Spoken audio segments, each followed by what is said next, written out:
ঐক্যমতের ভিত্তিতেই আত্মপ্রকাশ করতে যাচ্ছে ছাত্র নাগরিকের নতুন দল। শীর্ষ নেতৃত্ব নিয়ে জটিলতা কাটলেও অন্দরে দ্বন্দ্ব রয়ে গেছে। আগামী ২৬ ফেব্রুয়ারি মানিক মিয়া এভিনিউয়ে সমাবেশ করে নতুন দলের আনুষ্ঠানিক আত্মপ্রকাশ ঘটতে পারে। এ উপলক্ষে বড় জমায়েত ঘটাতে চায় বৈষম্যবিরোধী ছাত্র আন্দোলন ও জাতীয় নাগরিক কমিটি। জাতীয় নাগরিক কমিটির শীর্ষ নেতৃত্ব জানিয়েছেন, ঐক্যমতের ভিত্তিতেই নতুন দল আসবে, এটা মোটামুটি নিশ্চিত। কোটি মানুষের আস্থার ভালোবাসায় ১১ বারের মতো দেশের ১ নম্বর রেফ্রিজারেটর ব্র্যান্ড ওয়ালটন।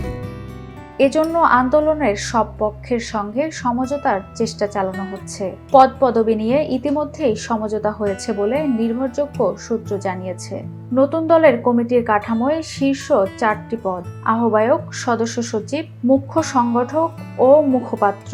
তবে এর সঙ্গে জ্যেষ্ঠ যুগ্ম আহ্বায়ক এবং জ্যেষ্ঠ যুগ্ম সদস্য সচিব পদ দুটি সৃষ্টি হতে পারে। বিরোধ মেটাতেই এ পদ দুটি সৃষ্টি করা হচ্ছে। শীর্ষ এসব পদে আলোচনায় আছেন নাহিদ ইসলাম, আখতার হোসেন, শারজিস আলম, হাসনাত আবদুল্লাহ, আলী আহসান জুনায়েদ ও নাসির উদ্দিন পাটোয়ারি। এছাড়া নারী ও সংখ্যালঘু কোটায় সামান্তা শারমিন ও অনিক রায়ও পেতে পারেন গুরুত্বপূর্ণ পদ। কমিটিতে আহ্বায়ক পদে সর্বসম্মতিক্রমে নাহিদ ইসলামের নাম চূড়ান্ত। তিনি সরকারের উপদেষ্টা পরিষদ থেকে পদত্যাগ করে নতুন দলের দায়িত্ব নিতে যাচ্ছেন।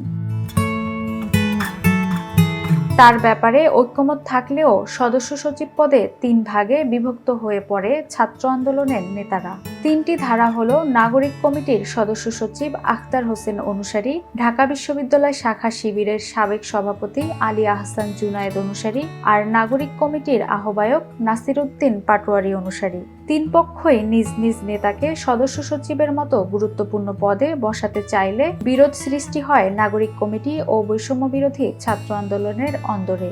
দফায় দফায় বৈঠকে বসেন সব পক্ষ।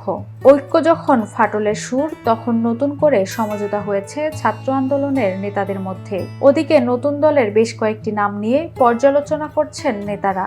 এখন পর্যন্ত নাম চূড়ান্ত হয়নি।